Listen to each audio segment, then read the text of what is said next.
From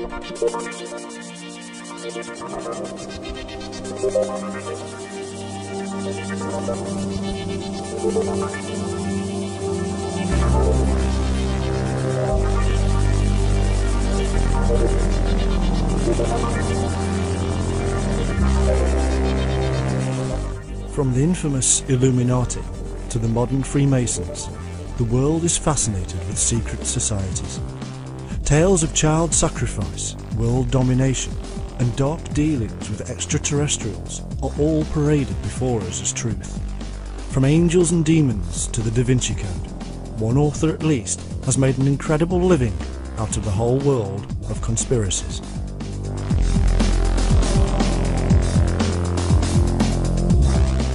The New World Order, famously penned by the science fiction writer H.G. Wells, has become a reality in the minds of millions, and today its leaders are even believed by some to be reptilian shapeshifters.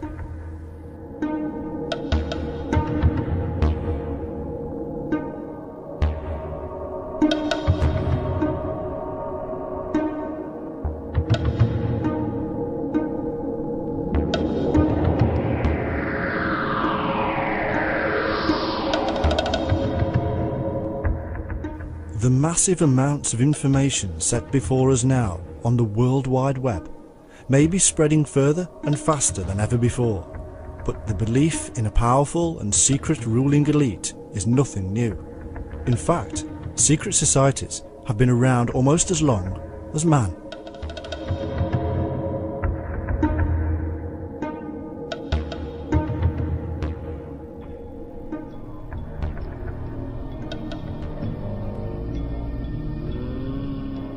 The early Christians, for instance, were a secretive cult themselves, undermining the governments of church and state. They adhered to secret forms of communication, had rituals, and were aggressive in their rise to power, spreading the word of their God far and wide. It takes generations, but a secret society here can be proven to have influenced our culture, our beliefs, and to have eventually grasped power itself. This pattern can easily be found in many other forms, such as Islam, the Roman and Greek empires, revolutionary Russia, and many more.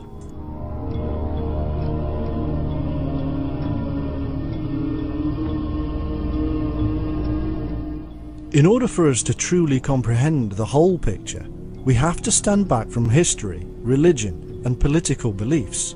We have to be neutral, neither fulfilling some fantasy that Blofeld is sitting in a large metallic room stroking a white cat and plotting our doom, nor being so naive that we do not believe men in power grouped together. Men have always grouped together for strength. It is an evolutionary device and a powerful energy within us. So also do greed, envy and lust surge through our veins, and to deny them is to deny our nature. But to understand them and find balance in strength and compassion is a virtue.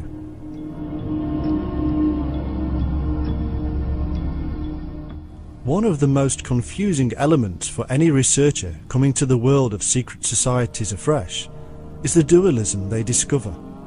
On the one hand, the researcher will uncover ancient esoteric teaching passed on from one to another for generations. On the face of it, this teaching appears worthy and holds great psychological and spiritual truths.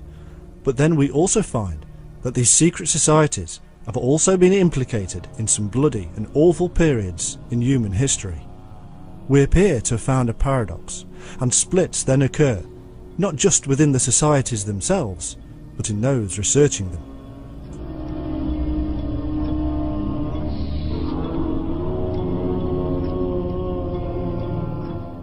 Following many years of research into the mind of man and the history of his actions, I am of the opinion that this paradox can be explained simply. It is the nature of man, emerging or manifesting itself within the group. All men are divided within themselves, so our ancient texts and even our modern psychologists tell us. This division is communicated to the wider human body, the society. This is the reason that Democrats and Republicans, who both want similar ends, find themselves on opposite sides of the political divide. In such divisions in our society, we see the duality of the human mind revealed before us in often graphic terms. Secret societies gather these divisions together. After all, Democrats and Republicans are Freemasons.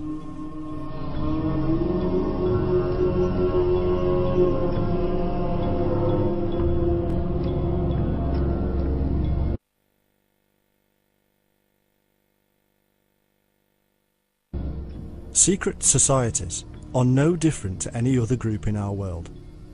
They have a hierarchy of control. They have community-spirited events and rituals. They hold a series of belief systems just as any religion or political party. But the big difference is that they keep their hierarchy, events, rituals and belief systems a secret. They hide them in code, cipher and symbolism, and it has been this way for millennia, for it is also a part of our nature.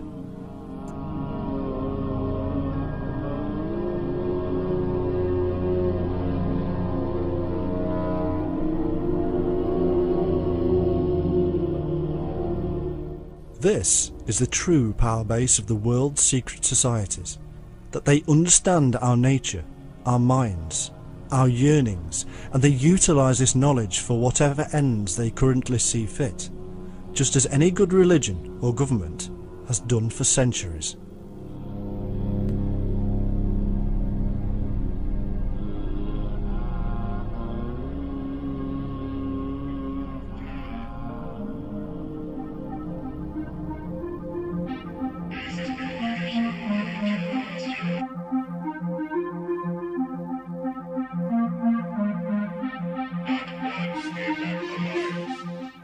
Such knowledge has been handed down within the group ever since it was discovered, but other forms of knowledge were also passed along. The wisdom of the stars has found a life outside of the groups as astrology, and yet this was originally the knowledge of navigation, time and measurement. Such knowledge was immensely powerful for millennia and a closely guarded secret. Many of the symbols we see in secret societies today can be shown to relate entirely and originally to the Sabiists or star worshippers of ancient times.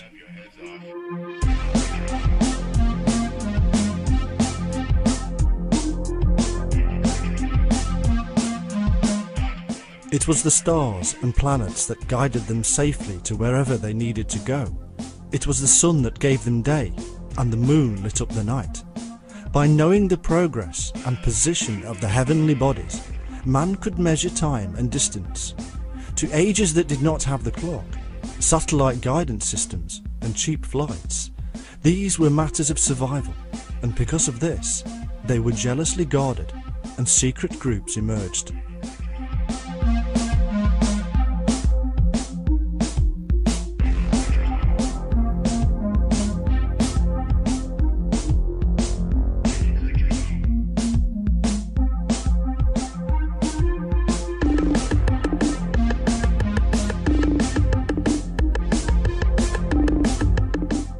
A device was needed for man to measure, and he ingeniously developed many things. One of these was the staff, and this had become a symbol today of the wizard or wise one. Seen in the hands of the druid, the priest, the augurs, and in all manner of ancient depictions, the staff is a marker for us today of one who in the past held great knowledge.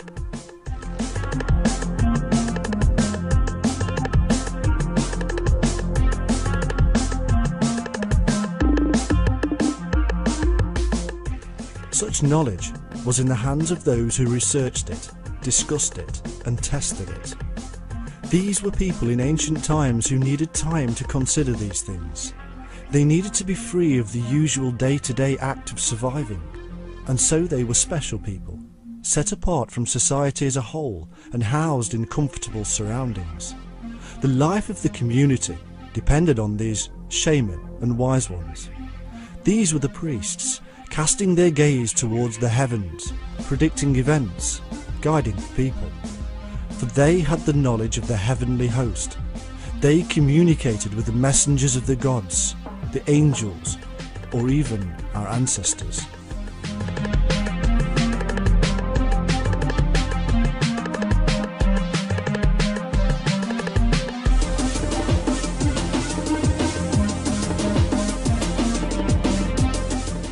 Folklore, fables and legend have since erupted around these special people.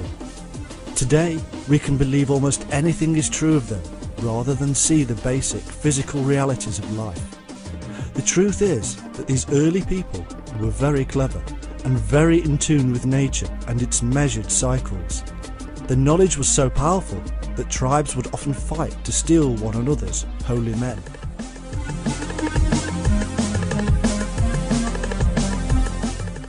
And so we see emerge from the mists of time another strand of mighty men. These men were essential for the progress of the great knowledge, for they were responsible for protecting the thinkers. What emerged was a warrior brotherhood dedicated to defending the peaceful brothers who were the wise men of the tribe, holding special and unique esoteric knowledge as if they were empowered by the gods themselves.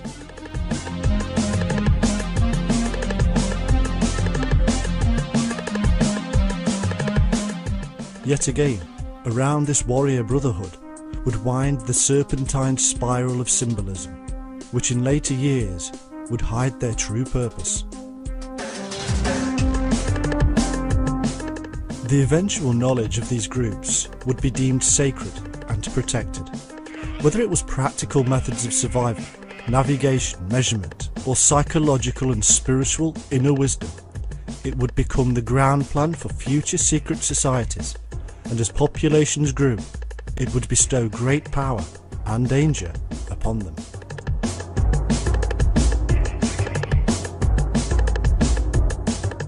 This is the story of the groups who have guarded this sacred knowledge for centuries.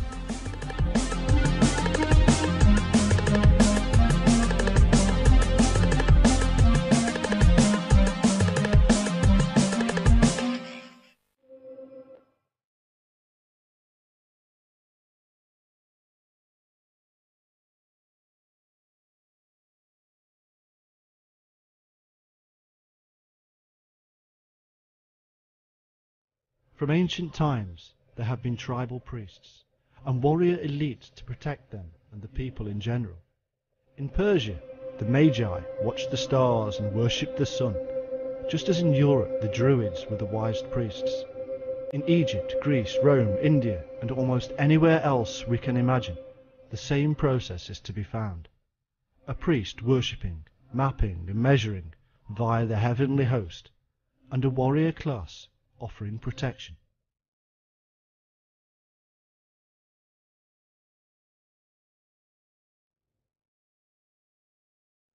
There is nothing secret in this system.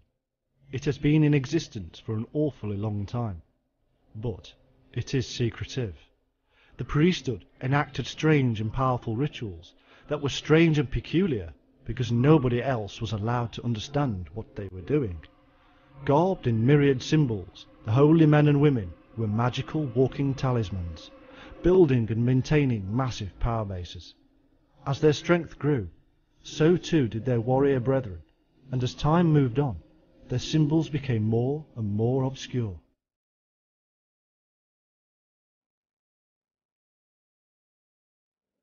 There was always an opponent, and not always from outside of the immediate tribe. The main adversary was often the king or queen, who throughout time, from Akhenaten to Henry VIII, have done battle with the priesthood. The royal claimed divine power in the name of God, and yet the priesthood were the voice of God. Somehow they had to work in unison, and around them grew intermediaries. These were very much like our modern-day civil servants, running to and fro between departments.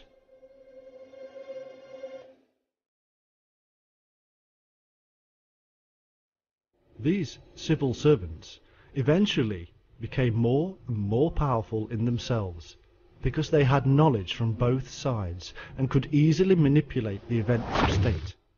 A secret society was born. Based in the knowledge of rulership from the kings, the immense power of the priesthood, and with the ability to manipulate the military, these civil servants rapidly became the real power base, and it was from within this middle ground that the secret services also emerged.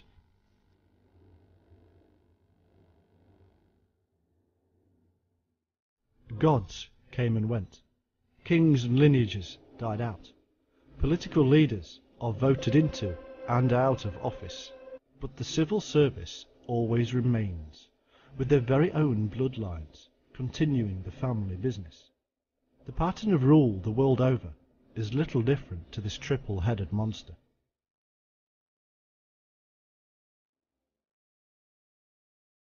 We have a leadership which from the earliest times was based on the royal dynasties, but in modern times has become more secular and politically based. And we have the intermediaries of the civil servants, including those within the legal, financial, and administrative systems.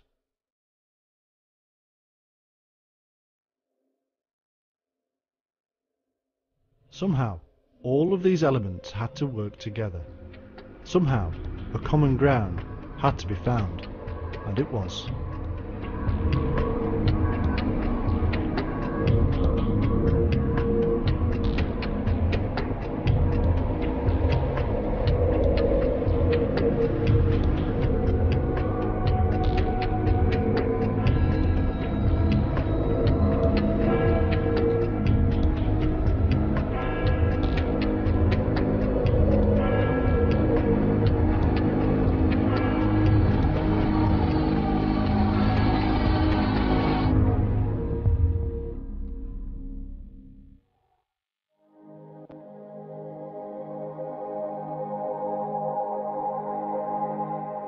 We saw earlier how the origins of many of the symbols found within the world of secret societies originated from Sabianism, or star worship. The name Tzaba, in fact, derives from an armed troop of Chaldea, and may mean many baptisms. They worshipped the pole star as the creative principle, which they called IAO, a device later to be found within Christianity, and according to Freemason, secret society expert, and self-proclaimed Antichrist, Aleister Crowley, also means Isis, or nature, ruined by Apophis and resurrected by Osiris. A claim with no basis whatsoever, but utilised by Crowley as self-propaganda, making him appear highly knowledgeable.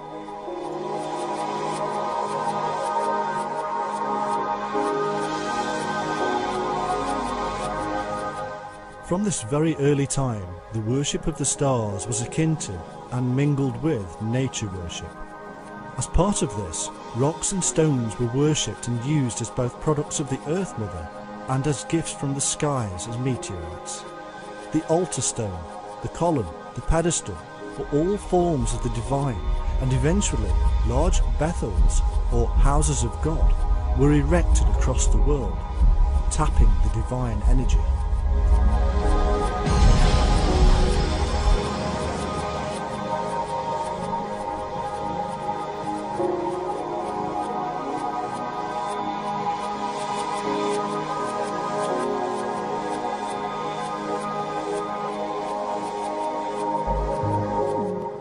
Chaldea, Asia, Egypt, Africa, Greece and Europe were all utilised in this massive and ancient construct of the divine energy.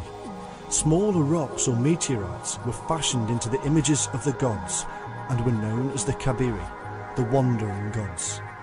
Eventually, this symbolism would fall into alchemy as the philosopher's stone, with many psychological and spiritual additions and meanings.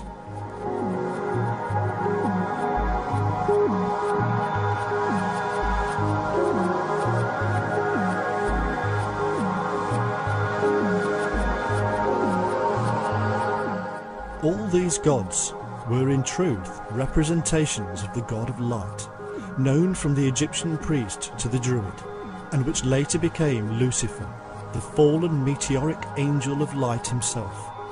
They numbered 7 like the planets Saturn, Jupiter, Mars, the Sun, Venus, Mercury and the Moon, a number which also related to the number of colours which make up white, the colour of purity.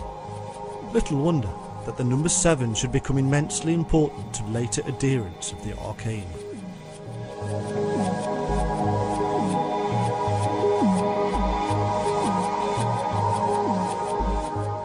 In truth, Even the mother of Christianity, Judaism, was awash with the worship of stones and stars, worshipping the Bethel stone in the Temple of Jerusalem as the Messiah itself. These Bethel or Bethel stones were to be found far and wide, and were often encased in arks made of holy wood from nature, symbolizing the stairway or ascent into the heavens. At the Kaaba in Mecca, the holy meteorite is sacred to Islam to this very day.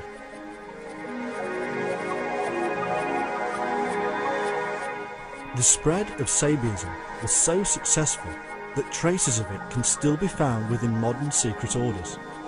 In the Martinist order and the Rosicrucians, certain grades are still known as Elohim Sabaoth, the deity who is invoked and adored.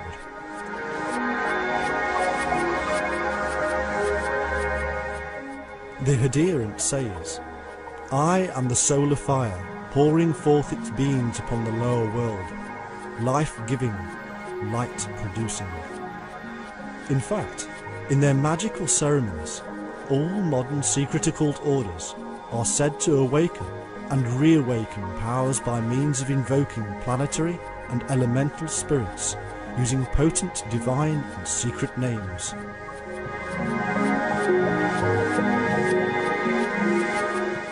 The truth of this is simple. Man believes he is connected to nature via the divine light within himself. This divine within is the spark of light he must awaken in order to truly experience connection to nature itself. Over the course of time, the mind-bending altered states of consciousness required to raise this energy were employed and kept strictly secret.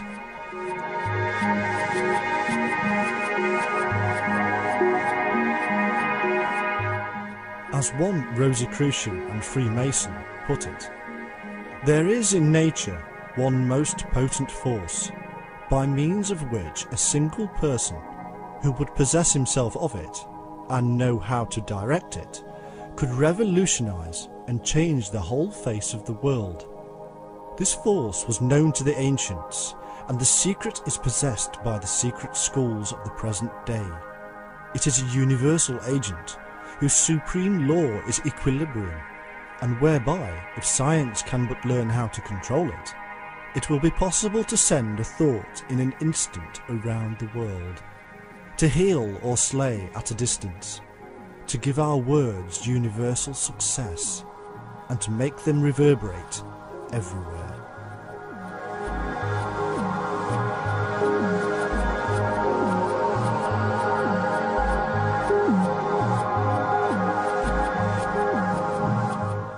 This kind of mystical language speaks of power unknown by most ordinary people.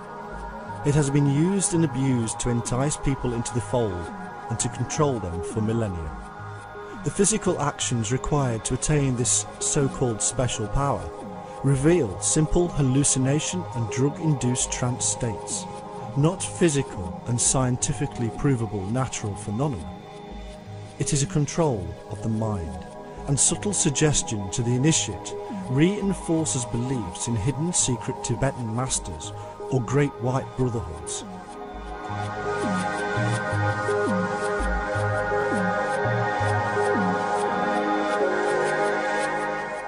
Intoxication, rhythmic movement, meditation, fasting, sex and pain were all utilized to force the mind to alter its state of consciousness. This is a universal device that spread across the world and is found in most secret societies, either practiced or symbolic in rituals. From the drunkenness of Dionysia, the orgies of Menades, the shedding of blood widespread in Asia Minor, and the Gauls mutilating themselves with their own swords, to the Christian crucifixion, the flagellants of the Middle Ages, and the dervishes and fakirs of the Middle East, all are attempting to gain wisdom and special secret insight.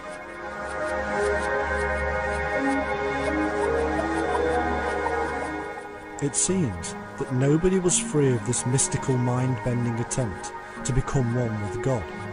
Even Gnostic sects mirrored their Sufi Islamic counterparts and participated in self-abuse. If such practices are still prevalent within secret societies, and they are, then there is little wonder that they are kept secret.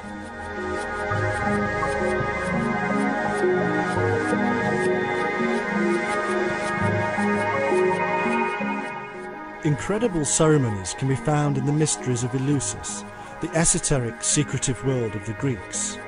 In fact, these secretive ceremonies originally derived from ancient Egypt, predating 1500 BC. In one such ceremony, the sacred phallus was erected, a device we know to have originated from Egypt due to the evidence of Clemens of Alexandria.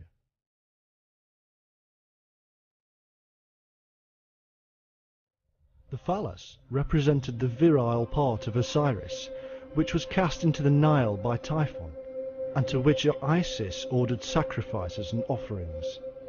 It is in fact the IAO, or creative principle, worshipped from the very beginning by the Sabaists, pointing upright to the pole star, and hence perfect balance.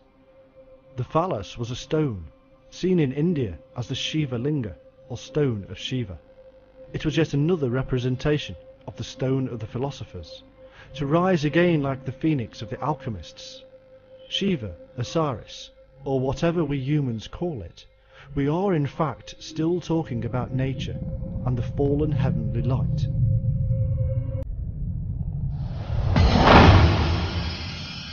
Elements of all this, and much more, spread abroad and through time, and can still to this day be found within religions and secret occult orders. To go through them all would take forever, but what we have found so far can be broken down simply. The stars and planets were worshipped because they directed man. They offered him a means to measure and rule, a way to navigate and to tell the time of day and year.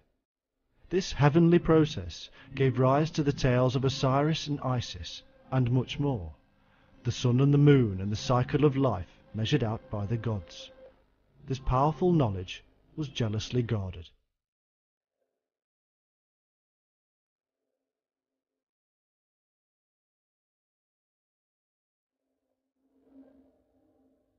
To participate with these deities, to communicate with them, man developed a means of altering his state of consciousness, and believed he was truly one with God. These processes were related to the heavenly host, which guided his way.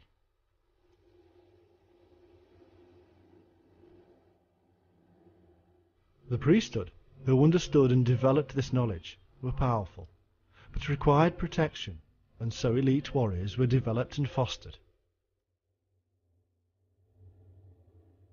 The royalty used the tools and power given to him by the gods via the priesthood, but a clever balancing act was required between the priesthood, royalty, and military, and so intermediaries in the form of civil servants were created.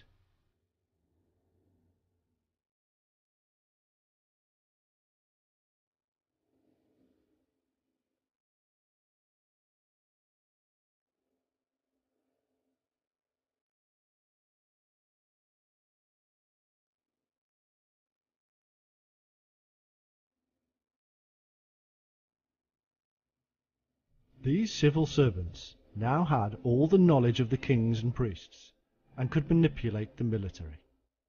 The historical stage was set for a series of plays that would often end in bloodshed and revolution. It was led by an underground stream that crossed the outward religions of state.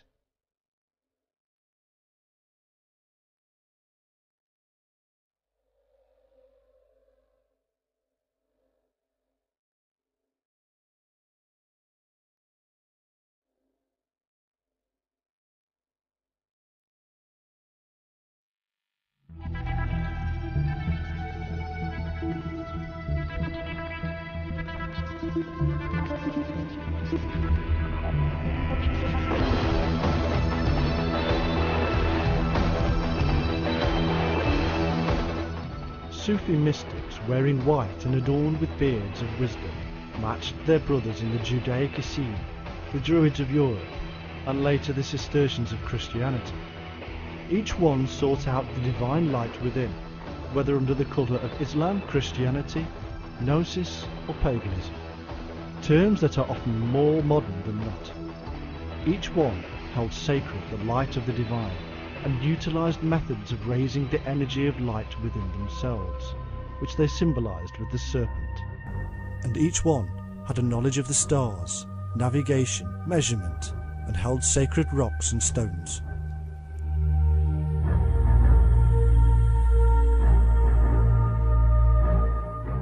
The Sufis had their warrior brethren, known as the Ishmaelites, and fostered a series of degrees. According to the writer Springet, in his Secret Sects of Syria, the Sufis are a secret society of Persian mystics, philosophers and ascetics, whose original religion may have been that of the Sabaeans, or star worshippers. Also, the Sufis admitted to being able to secretly hold to their own faith, whilst professing outwardly the faith of their locality. Their initiation involved spending 40 days and nights in the wilderness to connect to the divine and become part of him, something mirrored with the Essene or Gnostics.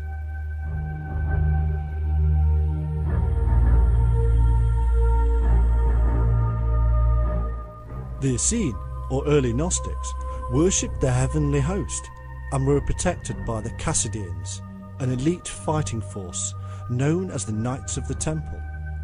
The Cistercians created the Knights Templar, who themselves have been accused of heresies akin to the Sufis and Gnostics by the very church they were part of.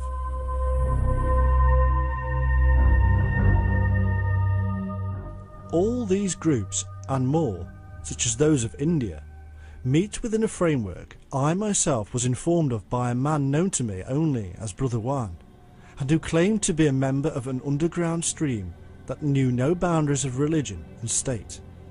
This framework I have checked and cross-referenced and found to be true. That where we find a peaceful brotherhood matched with a warrior elite, we should also discover that their dress shall be white, that they shall wear beards, that they shall hold a secret knowledge of the planets and stars, and that they shall be mystically inclined.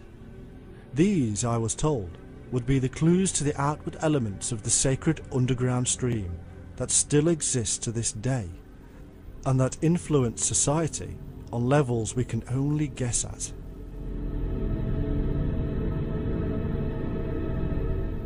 My question has to be this: what is their purpose? Is it simply that they seek the divine in nature? Do they really only wish to uplift humanity as they have claimed? If this is what we believe, then so be it. But in so doing we shall miss the point of what we have learned so far, that the nature of man is divided and dual-natured, and that where good intentions shall be discovered, so too shall those of greed, lust and envy.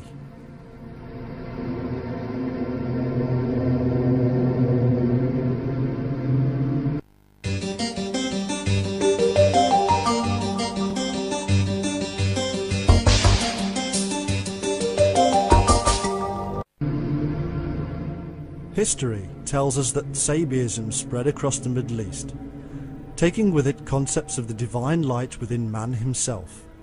We then discover these elements emerging in the strange, non-biblical writings known as the Lost Gospels, and which in fact came from the infamous Essene or early Gnostics, who worshipped the serpent and the sun, or light. And from these we find that alchemy and groups such as the Cistercians and Templars kept the secret beliefs alive within Christianity, meeting up again later during the Crusades with the Sufi and Ishmaelite brethren, with whom historians agree the Templars seem to be very friendly.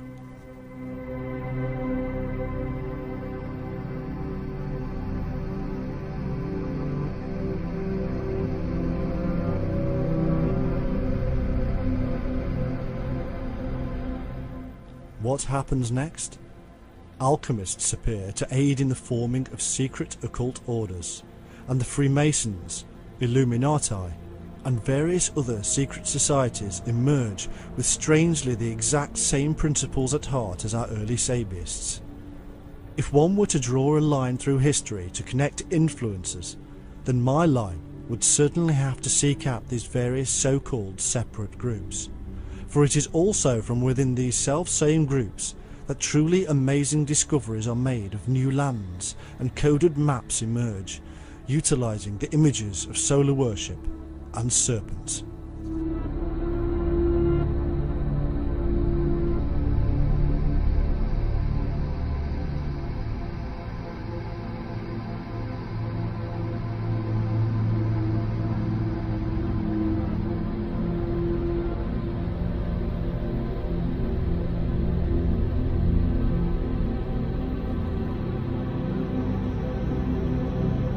All this originated with Egyptian priests who formed a confederation of philosophers who united in the study of the art of governing man.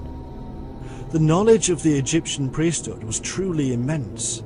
They were masters of astronomy, botany, chemistry, and accumulated great libraries of sacred books. Their power stretched for thousands of miles and across thousands of years, and nobody matched them, not even the Greeks or Romans, who simply seemed to follow the Egyptian underlying methods anyhow, and stole a great many of her secrets.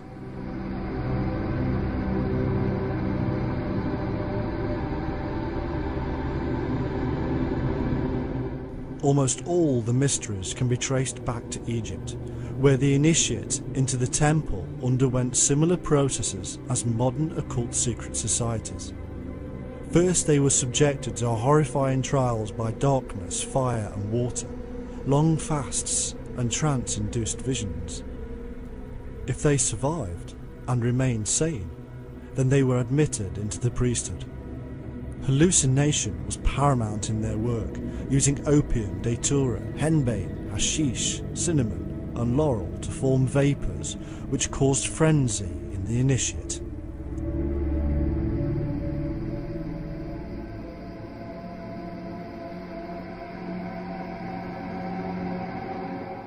From Egypt, the secrets were passed into Judaism, from there into the Essene and Gnostics, and from there sideways into Sufi and Ishmaelite orders, and of course into the Cistercians, Templars and other orders such as the Knights of St. John, who continued the Manichaean Gnostic concepts. Next, the secrets just happened to appear within the world of the alchemists and Kabbalists, and from this mix came forth the mysterious and occult secret societies of the 16th, 17th and 18th centuries, and which today culminate mainly under the flag of Freemasonry. Today, this is the world's largest secret society, and is literally a sacred Egyptian order.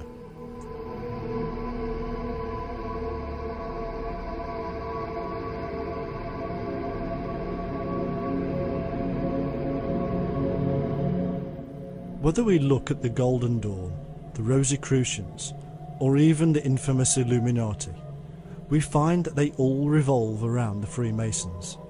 They were created by or from within the Masons, and often their supposedly separate discoveries have merged back into the fold.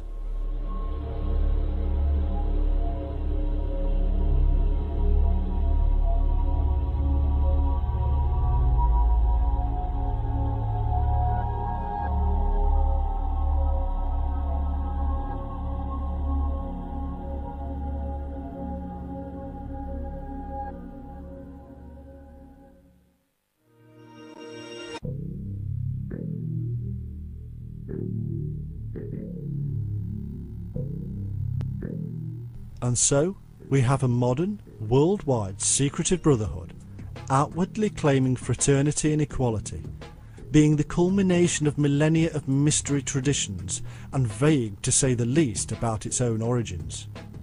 Most of those who have made serious studies of the rituals and symbols, beliefs and traditions within the Masonic Lodge have come to the same conclusion, that it is a continuation of the underground stream that has gone through the various periods of world history, as we have just seen.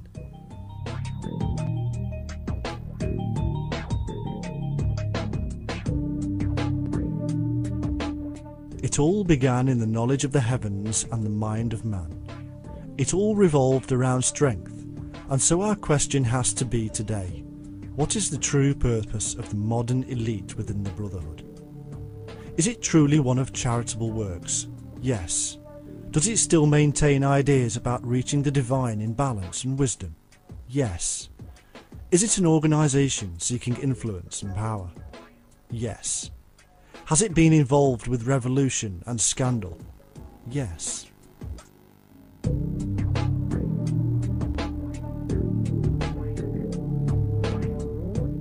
But wait a moment.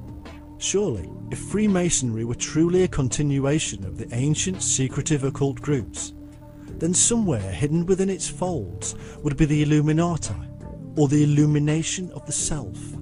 This mysterious energy which is supposedly reignited by adepts. Well, we need to delve a little to discover whether this is true.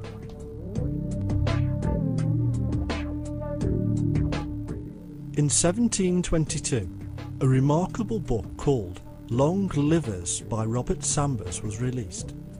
The book was a treatise on universal elixirs and was dedicated to the Lodge. In the book, the author indicates that illumination was in fact part of the process within Freemasonry for attaining eternal life. These concepts, we are told, were only to be found at the higher grades and used the language of the Rose and the Cross, the language of the Rosicrucians. These claimed that their 14th century mythical founder, Christian Rosenkreutz, travelled to Damascus, the home of the Gnostics, and Arabia, the home of the Persian Magi, or star worshippers. They claimed to be the Invisibles, and to simply be a continuation of ancient mystery sects from Egypt, Eleusis, Samothrace, Persia, Chaldea, and India, all homes to the mystical process of enlightenment.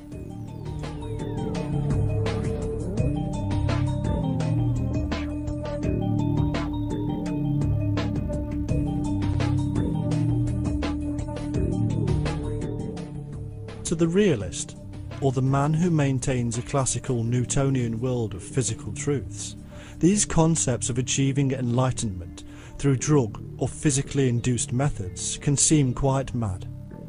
As one Freemason writer once said, one could easily conclude the existence in Freemasonry of two currents which appear contradictory and which are merely complementary: the rationalists and the Lumens. What unites and binds them together is the ritual. The rationalist politicians have inspirers. These are the occultists of the lodges.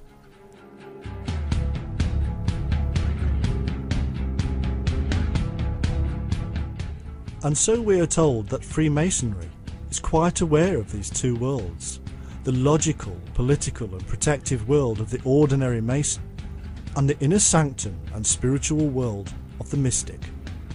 Freemasonry has such power and strength today that it can easily support millions of individuals if it so wished. It can also spread the word and propaganda around the world faster than almost anybody else. There is little point in racing after the Rosicrucians, the Theosophists, or the Golden Dawn, because they are but streams branching off from the mighty river of the Freemasons.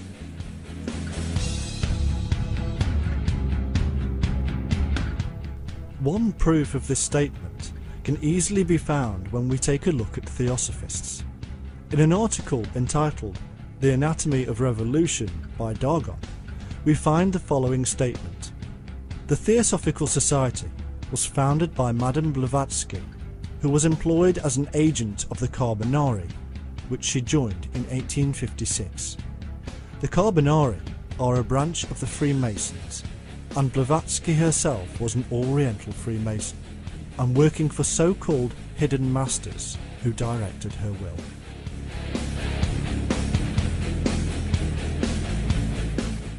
As our Masonic author again states, Freemasonry is the place from whence the diverse sects draw their elements. It is from them a preparatory school, a filter, a discipline. In essence, man can have it any way he wishes and still be connected to the main hub of the Masonic Lodge. And what is the purpose of this group, according to one writer, who was close to the fold? Theosophy, occultism, Freemasonry, secret sects or mystico-civilizers. have but one common aim: to assure the liberation of man, to withdraw from him all traditional moral sense in order to be able to enslave him for the good of the interests aimed at. This mysticism is indeed the great Masonic secret, the supreme initiation. It is as old as this world.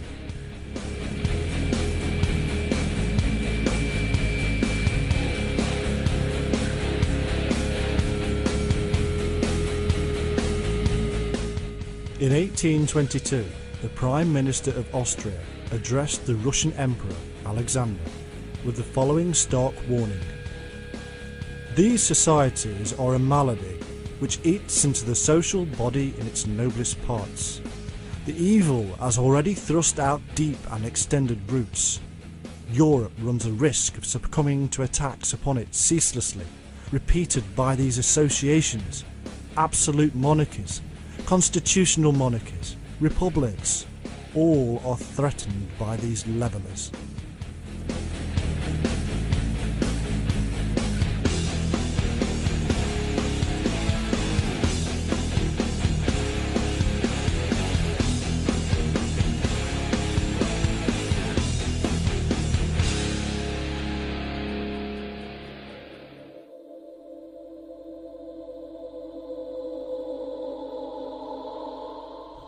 Following these warnings, the revolution in Russia became a reality. It was fostered by the Freemasons from the several lodges still remaining. Even texts written by Karl Marx himself have been shown to be blatant copies of the writings of Adam Weishaupt of the Illuminati from the 18th century. In Hungary, the same procedure occurred, and in 1922 The Secrets of a Provincial Lodge was published, exposing the underground work of the Freemasons, leading to the revolution in October of 1918. The book claimed that above all the Freemasons worked through the press. With patient and persistent labour, they succeeded in gaining over most of the press organs. They also aimed at the professionals, schoolmasters and professors, hoping to take control of the minds of the youth. They succeeded.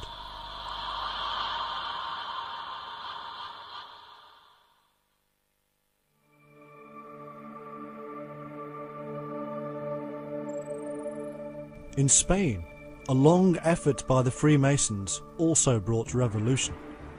Deschamps wrote in 1881 that the revolutions which since 1812 have succeeded each other in Spain have been caused for the most part by the rivalries of the different Masonic factions, which always unite in order to fight Christian social order.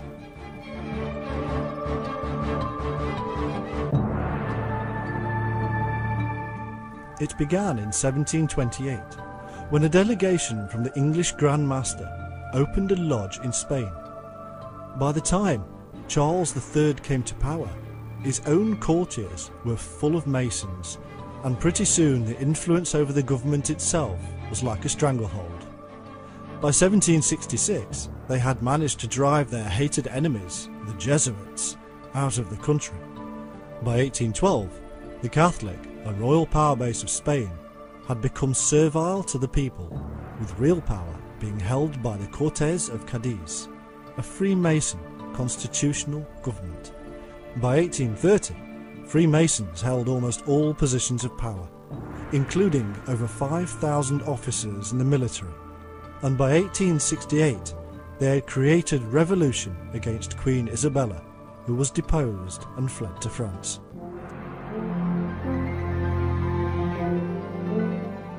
In 1931, the Grand Chancellor of the Spanish Lodge said, at a Grand Lodge meeting, "I bring you cordial and fraternal greetings of the Supreme Council of Spain. We have now the Republic. We have 6 Mason ministers, about 20 Mason high officials, and more than 120 Mason deputies in the Constitutional Chamber." They were indeed very proud of their endeavours, and as if to hammer home their future works, the Chancellor then states, "Spanish Masonry associates itself with the task which the League of Nations has taken up. It is the Masons who must create this universal conscience.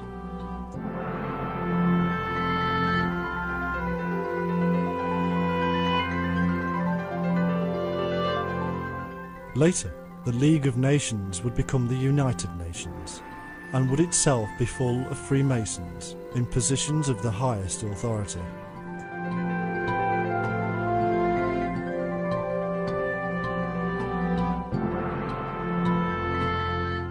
In the History of Masonry in Portugal from 1931, we find the following statement. I have noticed that almost all noted men in religious, political and intellectual revolutions of our country during the last 2 centuries were affiliated with Freemasonry. At the end of these researches, I was convinced that the history of Masonry in Portugal was absolutely linked with the history of the country.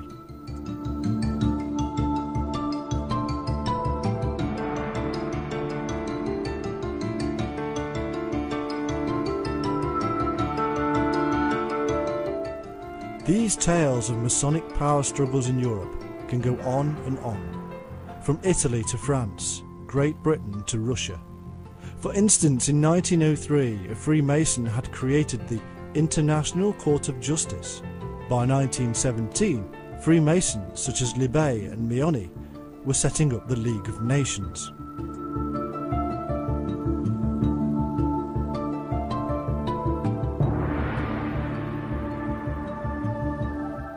Similar plans were afoot in India, as one of the leading lights in the Theosophists and co-Masonry, Annie Besant, stated in 1929 in her own newspaper, New India. Try to perceive the great plan as a whole. India is the keynote. India is the centre of that great storm which shall usher in a splendid peace. No true Theosophist, and certainly no one who is working for the inner government of the world, will be careless of India's welfare. Co-Masonry has been given to India that it may be a powerful, organised force for India's service.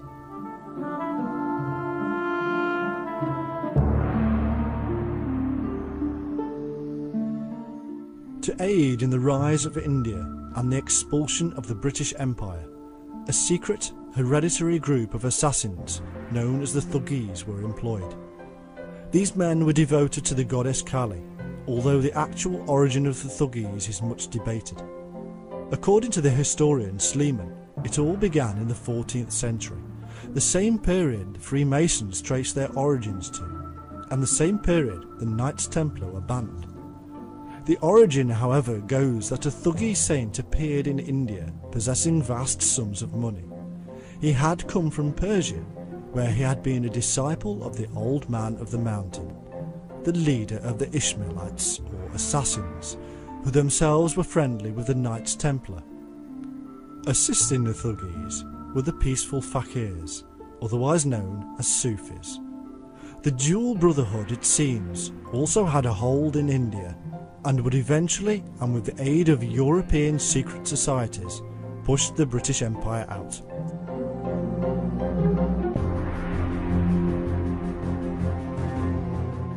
The clever thing about the Thuggees was that for centuries they had been like secret service sleepers, existing as part of society with ordinary lives and jobs, until called upon to rise, then seeping back into society and passing on their secret trade to their children. It seems there is little difference today with the many terrorist groups across the world.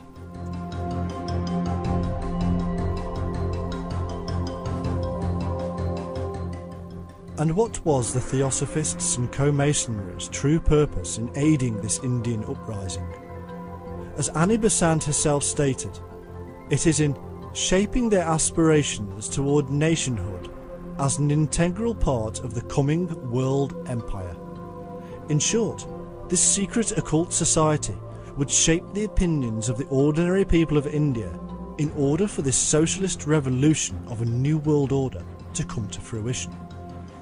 She enlisted the aid of the Labour Party in Britain, as well as leading thinkers such as George Bernard Shaw, Ramsay MacDonald and Gandhi. And all of this, it is claimed by the Theosophists themselves, as directed by some inner government of the world.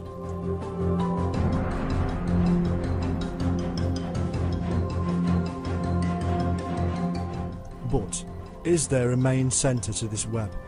Do instructions emanate outwardly to all the strands?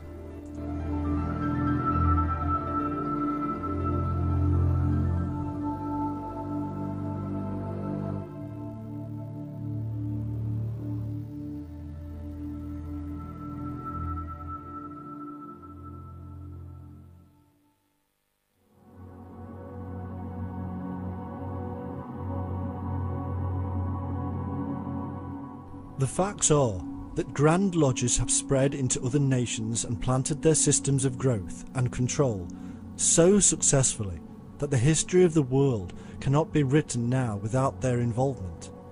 However, even the Masons admit that over time the forms of Masonry became divided. French Mason Albert Lantoin said, "The ancient chain must be soldered again, which in making the order more powerful would allow it to influence, in a humanitarian sense, the politics of rulers."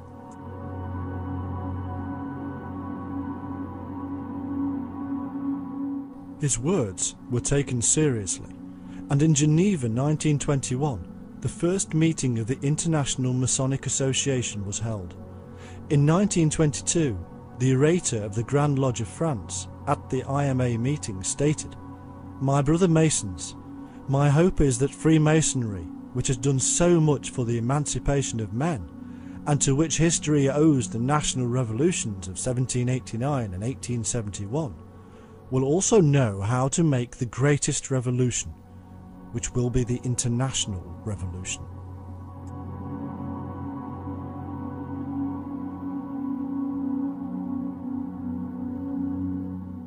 By 1930, this powerful organisation included the Grand Lodges of Vienna, Belgium, Spain, France, Greece, Poland, America, and many more. At that time, it seemed to spearhead an aggressive attempt to plant lodges in Latin America and undermine the Catholic power base there. What was the reason? It was the very same reason reported by the Grand Orient of France to the International Association of Masons, namely, that it desires good relations and links of personal friendship between regular Masons in order to form a chain encircling the globe.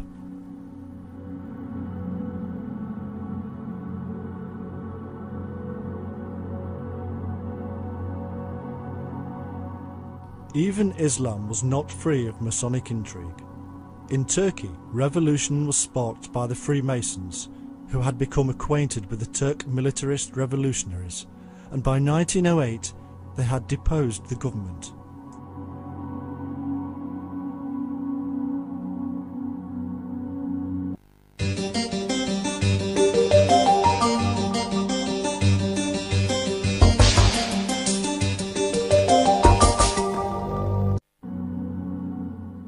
One 19th century opponent of the Freemasons said, "Freemasons have contended for the empire of the world as few sovereigns have done, and for what end?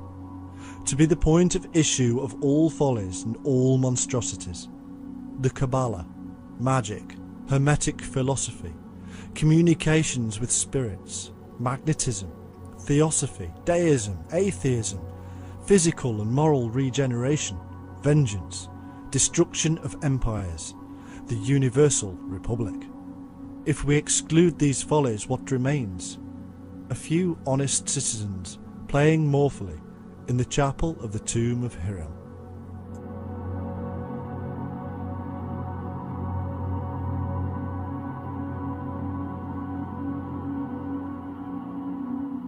Today, there are millions of honest citizens playing in the tomb of Hiram, blissfully unaware of the massive game they are part of.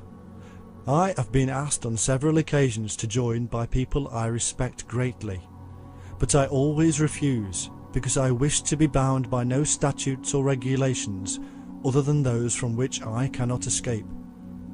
However, as a man who does not believe in divine rule nor religious control, I can see why so many revolutionaries of the past have been tempted.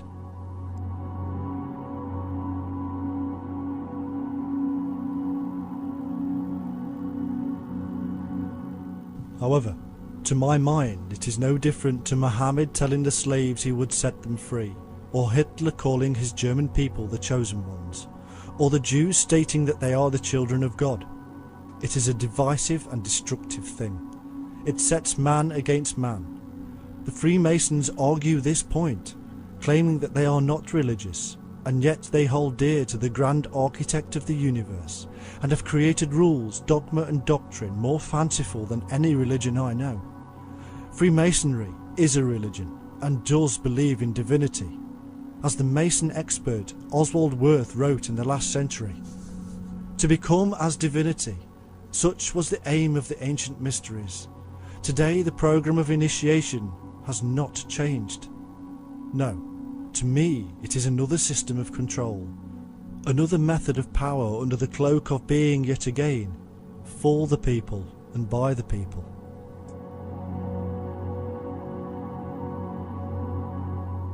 The facts speak for themselves. Great works of charity are done by all religions, including Freemasonry, but great destructive works are also thrust upon us. Often these groups and faiths bring revolution and war, and then claim the high ground when they clean up the mess afterwards, as if they were the guardian angels. In the meantime, innocent people and animals have suffered.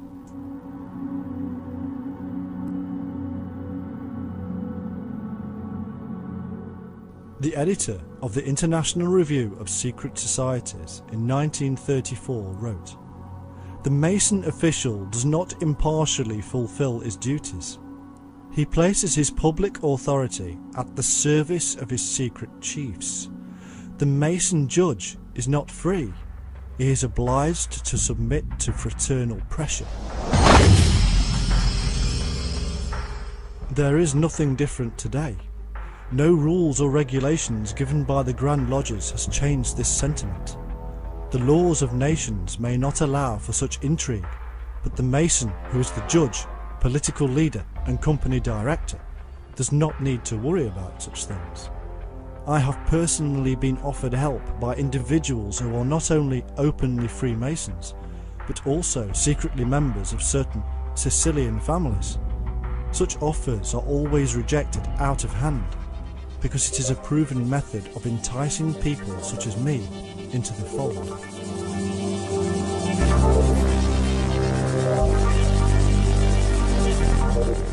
Today, there are many influential members of the Freemasons, often unknown to the masses, and yet also involved in altering the mindset and beliefs of people. In the 1980s, a huge book, The Holy Blood, Holy Grail, was released and caused a massive stir.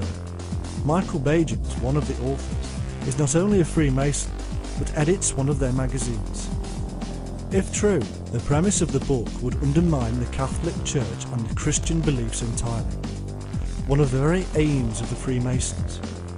This book was the basis for the Da Vinci Code, and Dan Brown himself has utilised Freemasonic concepts to full capacity. Other modern influential men include hundreds of US senators and governors on both sides of the political divide. Popular characters such as astronaut Buzz Aldrin, writer Conan Doyle, President Gerald Ford, industrialist Henry Ford, and even the infamous US pioneer Daniel Boone. In fact, the list itself, when studied in detail, can reveal an amazing web of influence from politics and business through to media and even the church. The web of Freemasonry is now encircling the globe and is incredibly powerful.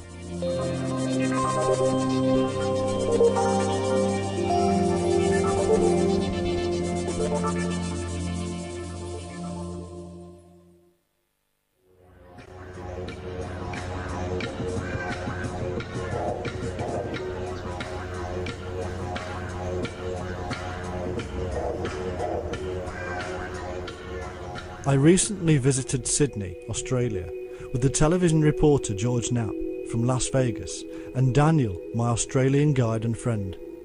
Over a few beers we were studying a map of the city and noticed the Sydney Masonic Lodge.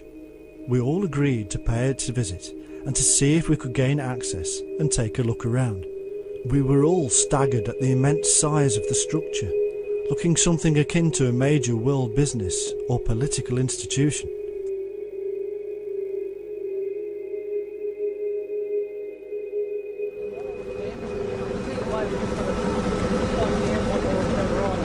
This all looks okay. Less people, more spread out.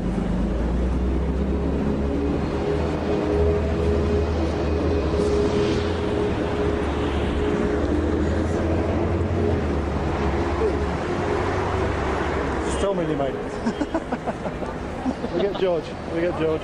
Hi, George. That's strange. George How is they an keep the Freemasons around here. That's it. Go on, present. Luckily for us, there was a large Masonic event occurring, and so we weren't noticed taking a walk all over the building.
Recognise anybody?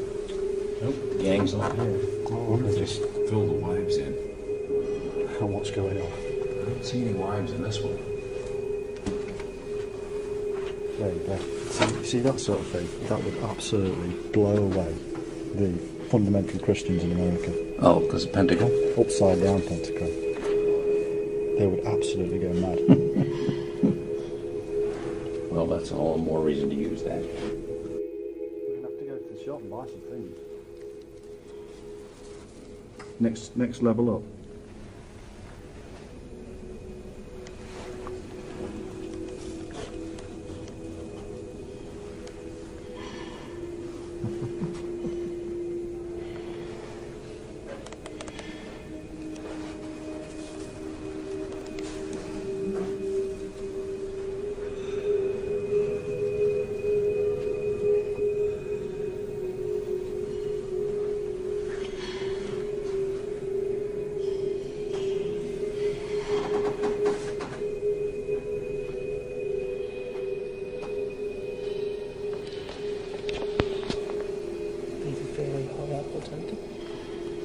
Yeah, you only get an apron when you're accepted.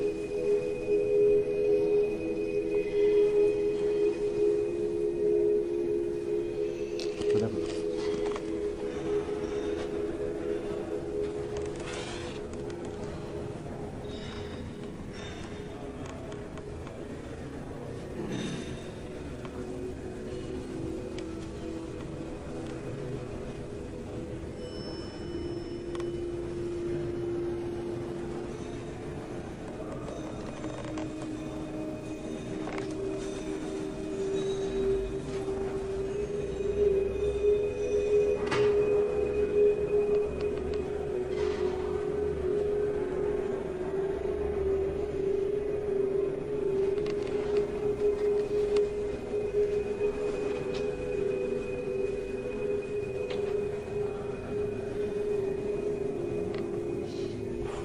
$10.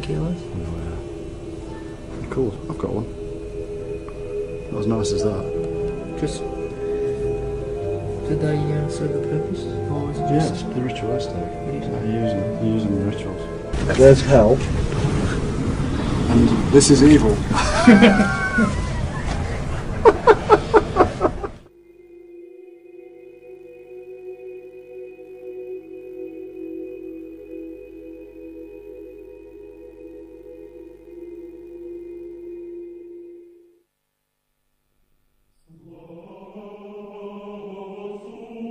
From the earliest of times, the secretive orders have been involved in the worship of nature and the stars and planets.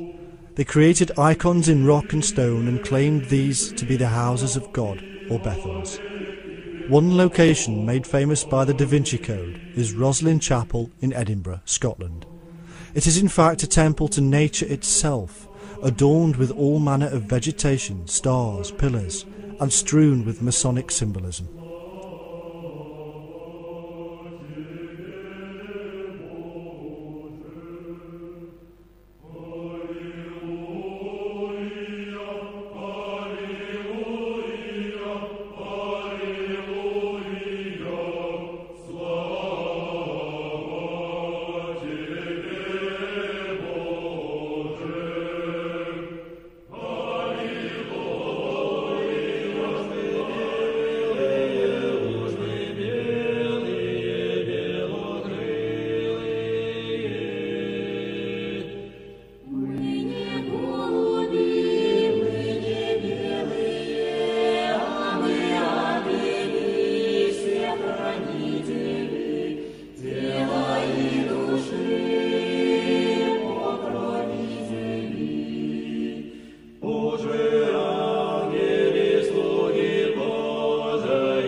These workers in stone are known by one word: Masons. It is the Masons who are responsible for building our sacred spaces and fashioning our stone deities as they have been for centuries. It is the Masons who have placed sacred geometry upon the ground in places such as Washington and London, creating the New Jerusalem along with their political manoeuvring to create the New World Order. Freemason Eliphas Levi himself said that the purpose of the hidden Templars within Freemasonry was to rebuild the Temple of Solomon.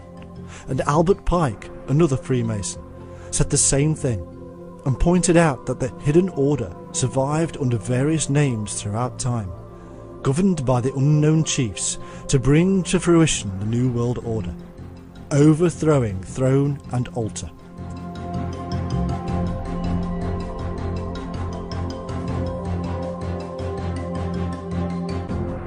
Also from early times, the worship of the light was of paramount importance and became known as Lucifer, the light bearer.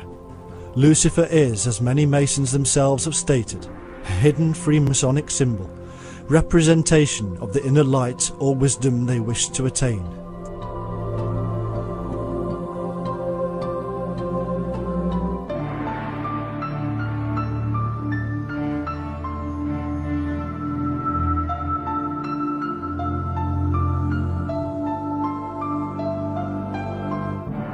A reflection of the purity and light of the individual, as we learned earlier, was the wearing of white, from the Sufis to the Templars. Today, wearing all white would not be practical, but the most important item of clothing for the Freemason is the apron. According to Masonic tradition, the apron should be of pure white lambskin. Also, there is strong evidence to show that the white-clad Ku Klux Klan of the United States was not only full of Freemasons, but may have indeed been started by them.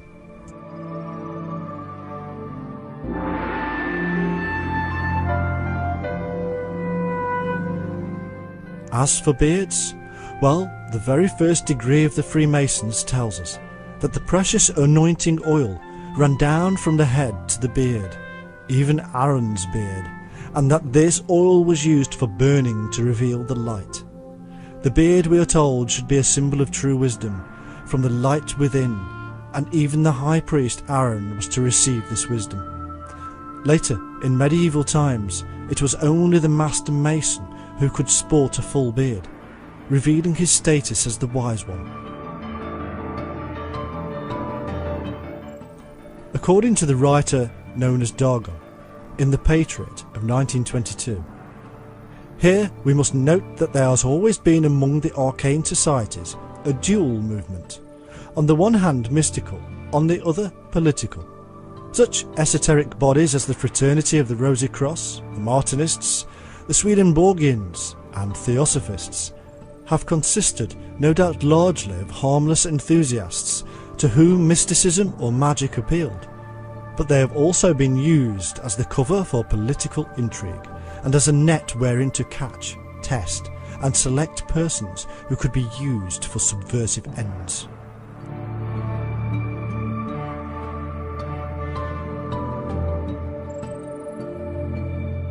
All these very ancient elements come to us today via a long line of secretive and powerful occult orders that have encircled the globe and now influence politics, business, media and religion. They have caused revolutions, influenced the setting up of international organisations, and created numerous other sects and orders to pursue their purpose, to influence humanity and the creation of a new Jerusalem, a new holy city. Little wonder there is still much warfare and strife in the old one.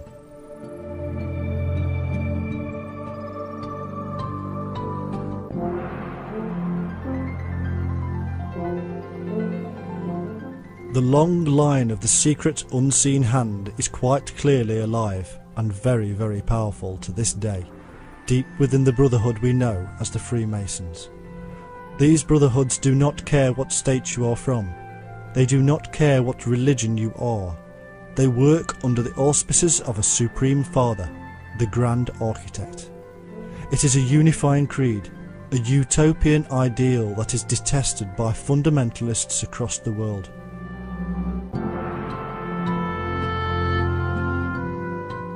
For myself, I neither detest the Freemasons nor do I join, and I say the same of fundamentalists. All men are men and fall short of the glory they call God, regardless of the badge of office or the secret sign, and all men shall continue to be driven by their inner evolutionary instincts, which cause these things in the first place.